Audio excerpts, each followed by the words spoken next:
सभी साथियों को रमा एकादशी की बहुत बहुत शुभकामनाएं। रमा एकादशी एक अत्यंत शुभ और पवित्र एकादशी है जो कार्तिक मास के कृष्ण पक्ष में आती है। इस दिन भगवान विष्णु और उनकी अर्धांगिनी माता लक्ष्मी रमा देवी की संयुक्त पूजा की जाती है। मान्यता है कि जो व्यक्ति पूरे श्रद्धा और भक्ति भाव से इस व्रत को करता है उसे माता लक्ष्मी की कृपा प्राप्त होती है और भगवान विष्णु स्वयं उसके जीवन से दुख दरिद्रता को दूर कर देते हैं। प्रिय साथियों, कथा को अंत तक अवश्य सुने क्योंकि यही रमा एकादशी व्रत आपके जीवन की दशा और दिशा दोनों बदल दे। रमा एकादशी की कृपा प्राप्त करने के लिए कमेंट में जय मां रमा एकादशी अवश्य लिखें। अब प्रारंभ करते हैं रमा एकादशी की यह दिव्य कथा। बहुत समय पहले की बात है। गोकुल के पास एक गांव था, शिवपुरी। भले ही नाम शिवपुरी था, पर गांव की आत्मा बसती थी वहां के पुराने पीपल छांव वाले लक्ष्मी नारायण मंदिर में। इसी गांव में रहती थी राधा मां। बस नाम की मां थी, अंदर से तो ममता का अथाह सागर थी। पूरी देह पर जीर्णता की परत चढ़ चुकी थी, पर आंखें थीं कि आज भी अपने बेटे की सुनहरी तस्वीर लिए बैठी थीं। राधा मां के जीवन का एकमात्र सहारा था उनका बेटा विनायक, जिसका अर्थ होता है विशेष नायक। और वह था भी विशेष, होनहार, महत्वाकांक्षी और खुली आंखों से सपने देखने वाला। परदेश की धरती पर सफलता की चाहत ने उसे गांव की पगडंडियों से दूर बुला लिया था। मां, मैं जाऊंगा, पैसा कमाऊंगा, इतना कमाऊंगा कि तुमको कभी किसी के आगे हाथ न फैलाना पड़े, विनायक ने आज से 20 साल पहले कहा था।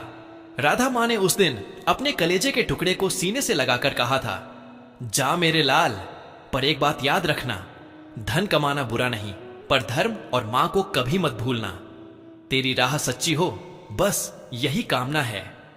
विनायक गया। शुरू में चिट्ठियां आती रहीं, कागज पर लिखा हुआ सूखा प्रेम। फिर पैसे का बोलबाला हुआ और कागज पर लिखा प्रेम धीरे धीरे डिजिटल संदेशों में बदल गया।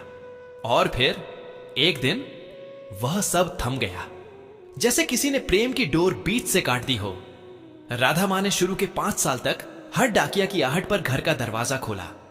हर रात दरवाजे पर कान लगाकर सुना, शायद यह मेरे विनायक के लौटने की पदचाप हो। लेकिन न तो कोई चिट्ठी आई और न ही विनायक लौटा। लोगों ने कहा, राधा भूल जा, परदेश की हवा ऐसी होती है कि अपने ही वतन की मिट्टी भूल जाते हैं लोग। तेरा बेटा अब साहेब बन गया होगा, उसे तेरी टूटी फूटी झोंपड़ी याद नहीं आती होगी। यह शब्द मां के हृदय को चीर जाते थे। वो चीख कर कहती, नहीं, मेरा विनायक ऐसा नहीं है। वो राह भटक गया होगा, पर वो मां का प्यार नहीं भूला होगा। एक मां का विश्वास कभी झूठा नहीं हो सकता, कभी नहीं। राधा मां की आंखों का पानी सूख गया था। अब उनकी आंखें आंसू नहीं बहाती थीं, बल्कि एक जलती हुई लगन को अपने अंदर संजोए रखती थीं। यह लगन थी प्रतीक्षा की। अब राधा मां का जीवन गांव के उस लक्ष्मी नारायण मंदिर के इर्द गिर्द सिमट गया था। लक्ष्मी जी को गांव में मां रमा कहा जाता था, क्योंकि वह रमा एकादशी की रात को विशेष रूप से पूजी जाती थीं। हर वर्ष कार्तिक मास की कृष्ण पक्ष की वह विशेष रात आती थी जब रमा एकादशी होती थी। यह व्रत धन के लिए नहीं, बल्कि जीवन की सही राह और धर्म के लिए रखा जाता था। राधा मां वर्षों से यह व्रत रखती आ रही थीं। उनका मानना था कि यदि विनायक धन के पीछे भागते भागते अपना धर्म भूल गया है, तो केवल मां रमा ही उसे वापस सही राह पर ला सकती हैं। एकादशी का दिन राधा मां के लिए सिर्फ व्रत नहीं था, यह उनकी आत्मा का वार्षिक पुनर्जीवन था। बाकी दिन तो वह बस जीने के लिए जीती थीं, पर एकादशी की रात वह अपनी संपूर्ण शक्ति और आस्था को मंदिर के एक छोटे से मिट्टी के दिए में उड़ेल देती थीं। आज उस विरह को 20 वर्ष बीत चुके थे। 20 वर्ष, 20 रमा एकादशियां राधा मां ने अकेले काटी थीं। गांव के लोग कहते, मां, अब तो तुम्हारी कमर झुक गई है, अब दीप जलाना छोड़ दो, विनायक तो अब अपनी नई दुनिया में होगा। मां की आवाज में एक अजीब सा दृढ़ संकल्प होता, जब तक यह बूढ़ी देह चल रही है, दीप जलेगा। यह दीप केवल तेल का नहीं है, यह मेरी ममता का उजाला है, और मेरी ममता की डोर विनायक को एक दिन खींच लाएगी, जरूर खींच लाएगी। एकादशी की शाम माँ अपने घर का सारा काम काज निपटाती। उस दिन वह कुछ नहीं खाती थी, पानी तक नहीं। वह शुद्ध घी का एक बड़ा दिया तैयार करती थी। यह दिया मामूली नहीं होता था, इसमें वह इतनी रुई डालती थी कि वह रात भर बिना तेल खत्म हुए जलता रहे। रात के ठीक 12 बजे जब सारा गांव गहरी नींद में होता था, ठंड हवा चलती थी और ओस की बूंदें घास पर जम जाती थीं, तब राधा मां लाठी के सहारे मंदिर पहुंचती थीं। मंदिर का दरवाजा पुराना था, खोलने पर कींच की आवाज आती थी जो उस सुनसान रात में चीख सी लगती थी। अंदर लक्ष्मी नारायण की प्रतिमा पर चांदनी की हल्की रोशनी पड़ती थी। मां घुटनों के बल बैठ जाती थीं। उनका शरीर कांपता था, पर उनकी आस्था हिमालय से भी ज्यादा अटल थी। वह दिए को अपने आंचल में छुपाकर लाती थीं ताकि हवा से बुझ न जाए। मंदिर के गर्भगृह में मां रमा की प्रतिमा के ठीक सामने वह दीप रखती थीं। फिर अपनी टूटी फूटी आवाज में वह वर्षों पुरानी प्रार्थना दोहराती थीं। उनकी आंखें अब सूख चुकी थीं, पर उनके हृदय का हर स्पंदन रो रहा था। मां रमा, ओ जगत जननी, तू धन की देवी है, तू ऐश्वर्य की देवी है। तूने ही मेरे बेटे को परदेश भेजा था उस मायावी धन के पीछे। लेकिन हे मां, यह धन और वैभव का रास्ता धर्म का रास्ता नहीं है। मेरा विनायक सुख में तो है, पर शायद शांति में नहीं। मां, उनकी आवाज कांप जाती थी और वह प्रतिमा के सामने अपना झुका हुआ माथा ऐसे टेकती मानो अपना सारा बोझ मां के चरणों में रख रही हो। मां रमा, मेरे बेटे को सही राह दिखाना, उसे याद दिलाना कि उसकी जड़ें कहां हैं, उसे याद दिलाना कि धर्म से बड़ा कोई धन नहीं। अगर वो राह भूल गया है तो तू उसे जबरदस्ती घर भेज दे। बस एक बार मैं उसे देख लूं, बस एक बार, ताकि मैं चैन से आंखें मूंद सकूं। वह प्रार्थना में इतना डूब जाती थीं कि उन्हें सर्दी, भूख या देह का दर्द महसूस नहीं होता था। यह 20वीं रमा एकादशी थी। मां को लगा कि शायद यह उनकी आखिरी एकादशी हो। उनकी सांसें भारी थीं और शरीर अब सचमुच जवाब दे रहा था। क्या इस बार भी यह दीप यूं ही जलेगा और मेरे विनायक का रास्ता नहीं रोशन कर पाएगा? यह विचार आते ही उनकी आंखों से पहली बार 20 वर्षों बाद गर्म आंसू लुढ़क पड़े। उन्होंने दीप जलाया। घी की सुनहरी लौ मंदिर के भीतर की उदासी को चीरती हुई ऊपर उठी। मां ने हाथ जोड़े। मां रमा, अब जो भी करना है तुझे करना है। और फिर वह दीप को देखती रही, टकटकी लगाए। यह दीप नहीं था, यह विनायक के लिए उनके हृदय का जलता हुआ यज्ञ कुंड था। मां थककर मंदिर के खंभे का सहारा लेकर बैठ गईं। बाहर सर्द हवा और पत्तों की सरसराहट थी। मां आंखें बंद करके बस दीप की लौ में मां रमा का तेज महसूस करने की कोशिश कर रही थी। इधर गांव में मां की प्रतीक्षा जल रही थी, उधर विनायक, जिसे अब निखिल राय के नाम से जाना जाता था, परदेश की सबसे ऊंची इमारतों में रहता था। उसके पास नाम था, पैसा था, दुनिया की हर सुविधा थी। वह सफल था जैसा कि दुनिया मानती है। लेकिन विनायक नहीं, निखिल राय भीतर से खोखला था। विदेश में विनायक ने अपनी पहचान बदली थी। वह अपने गांव, अपनी मां और अपने साधारण अतीत से दूर भागना चाहता था। उसने सफलता का एक सुनहरी पिंजरा बना लिया था, पर उस पिंजरे के अंदर वह खुद कैद था। पिछले कुछ वर्षों से ठीक कार्तिक महीने में उसे एक अजीब बेचैनी महसूस होती थी। यह बेचैनी किसी बिजनेस लॉस की नहीं थी, यह आत्मा का दर्द था। वह जिस आलीशान पेंटा हाउस में रहता था, वहां रात को भी तेज रोशनी रहती थी, पर विनायक के भीतर अंधेरा बढ़ता जा रहा था। उसे नींद नहीं आती थी। महंगे विदेशी इत्रों की महक में भी उसे अपने गांव की मिट्टी की सौंधी खुशबू आती थी। उसे याद आता था, मां, मैं जाऊंगा। और मां का जवाब, तेरी राह सच्ची हो, बस यही कामना है। राह? क्या उसकी राह सच्ची थी? उसने सिर के पैसा कमाया था, पर शांति खो दी थी। उसने अपनी जड़ें काट डाली थीं। 20 साल उसने मुड़कर अपनी मां को एक कॉल तक नहीं किया। वह शर्मिंदा था, पर इस शर्म को उसने अहंकार और व्यस्तता की मोटी चादर में लपेट दिया था। अब क्या जाऊं? मैं इतना बड़ा आदमी हूं और मां की झोंपड़ी। पिछले कुछ वर्षों से उसे रमा एकादशी के आसपास अचानक डर और घबराहट होने लगती थी। नींद में उसे अपनी मां की रोती हुई धुन सुनाई देती थी, जैसे कोई बूढ़ी आवाज कह रही हो, सही राह दिखाना। इस वर्ष की रमा एकादशी आ रही थी और विनायक की हालत बद से बदतर हो चुकी थी। उसकी नींद उचट गई थी।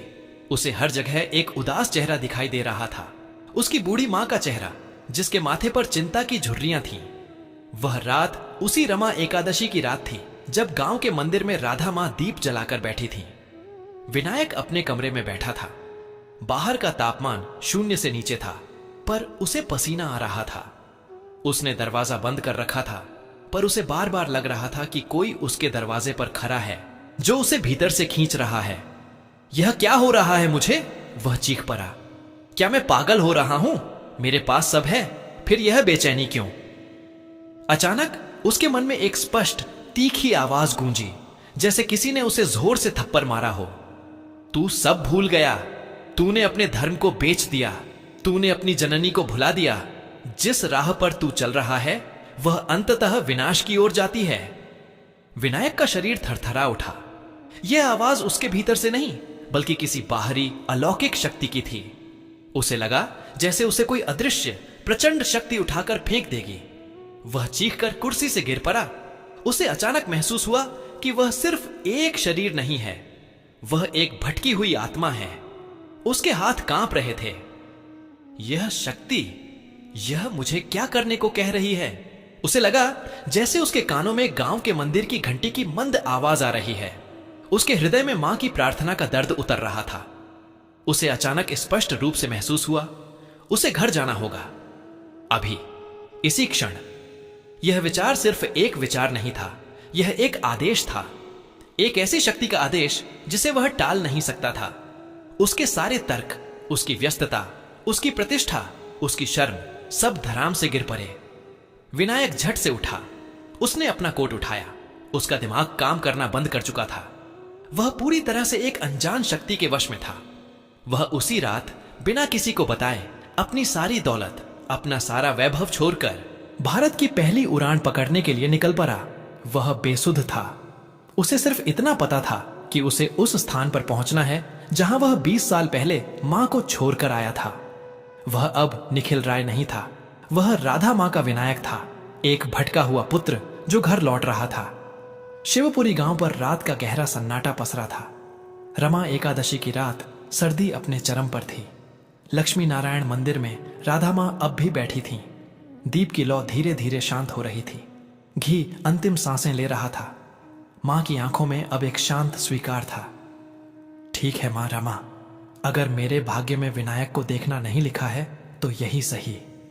तूने मेरे दीप को तो स्वीकार किया। उन्हें लगा कि अब उन्हें उठना चाहिए। उनका शरीर पूरी तरह से अकड़ चुका था। वह लाठी पकड़कर धीरे धीरे उठी। उन्होंने दीप की अंतिम लौ को एकटक देखा। अगले साल अगर जीती रही तो फिर आऊंगी, उन्होंने धीरे से कहा। उनकी आवाज में वर्षों पुराना दर्द था। वह मुड़ी और ठिठक गई। उन्हें लगा जैसे मंदिर के गर्भगृह में मां रमा की प्रतिमा से एक अद्भुत सुनहरी आभा निकल रही है। वह आभा सीधी उस दीप की लौ से झुर रही थी जो अब बुझने की कगार पर था। मां ने आंखें मींची। हांफते हुए उन्होंने दरवाजे की ओर कदम बढ़ाए। तभी उस घनघोर शांति में एक आवाज गूंजी, ठक ठक ठक। मंदिर के बाहर दरवाजे पर किसी ने दस्तक दी थी। आधी रात इस टूटे फूटे मंदिर पर कौन दस्तक दे रहा है? राधा मां का हृदय एक पल के लिए धड़कना भूल गया। उन्होंने लाठी जमीन पर पटक दी। उनके शरीर में अचानक 20 साल पुरानी शक्ति आ गई थी। उन्होंने सोचा, भूत प्रेत होगा, इतनी रात को यहां कौन आ सकता है? फिर उनके कानों में मां रमा की प्रतिमा से आती एक धीमी मधुर ध्वनि गूंजी, उठ मेरी बेटी, मैंने तेरी प्रार्थना सुन ली है। राधा मां लड़खड़ाते हुए दरवाजे तक पहुंची। उनके हाथ कांप रहे थे। उन्होंने धीरे से दरवाजे की पुरानी कुंडी खोली। दरवाजा खोलते ही ठंडी हवा का एक झोंका मंदिर के भीतर आया और वह बुझता हुआ दीप एक पल के लिए जोर से भभक उठा। सामने घना अंधेरा था। राधा मां की आंखें उस अंधेरे को भेदने की कोशिश कर रही थीं। और फिर उस अंधेरे से उभरकर एक आकृति सामने आई। एक ऐसा आदमी जो थका हुआ था, जिसके कपड़े गंदे थे, जिसने दुनिया की सबसे बेहतरीन पोशाक पहनी थी, पर उसके चेहरे पर धूल और पश्चाताप की परत थी। वो आदमी विनायक, वह वहीं मंदिर के दरवाजे पर जमीन पर घुटनों के बल बैठ गया। उसका शरीर पूरी तरह से भीगा हुआ था, शायद थकान और आंसुओं से। राधा मां ने देखा, उनका विनायक 20 साल के बाद। उनकी आंखों में न तो खुशी थी न आश्चर्य, सिर्फ एक अथाह शांति थी। विनायक ने अपना सिर मां के चरणों में रख दिया। उसके हिचकियों की आवाज में पूरे मंदिर का मौन टूट गया। मां, मां, उसकी आवाज टूटी हुई थी। मुझे माफ कर दो मां, मैं पापी हूं, मैं सब भूल गया था, सब कुछ। मेरी राह गलत हो गई थी। वह फूट फूट कर रो रहा था। 20 साल की सफलता का अहंकार, 20 साल की कठोरता, सब आंसुओं में बह रहा था। मां, मैं नहीं आना चाहता था। मुझे याद नहीं था कि एकादशी है। मैं तो अपनी दुनिया में मस्त था। पर किसी शक्ति ने मुझे मजबूर किया। मुझे एक पल की भी शांति नहीं मिल रही थी। मुझे लगा अगर मैं भारत नहीं लौटता तो मैं पागल हो जाऊंगा। मुझे लगा जैसे कोई अदृश्य हाथ मेरा कॉलर पकड़कर यहां खींच लाया है। विनायक का शरीर अभी भी कांप रहा था। उसे लगा जैसे वह अभी भी उस अज्ञात शक्ति की प्रचंडता महसूस कर रहा है, जिसने उसे हजारों मील का सफर तय करने पर विवश कर दिया था। राधा मां ने धीरे से अपने बेटे के सिर पर हाथ रखा। वह हाथ जो अब सिर्फ हड्डियों का ढांचा था, विनायक के सिर पर पड़ते ही उसे 20 साल पुरानी गर्माहट महसूस हुई। मां ने बेटे को उठाया। उन्होंने उसकी धूल भरी पगड़ी हटाई। विनायक की आंखों में पश्चाताप का सैलाब था। वह रोते हुए बोला, किस शक्ति ने? मां, मुझे बताओ। मुझे एक पल चैन नहीं लेने दिया। मैं विदेश में भी शांति से नहीं सो पाया। यह कौन सी शक्ति थी जिसने मुझे घर लौटने पर विवश किया?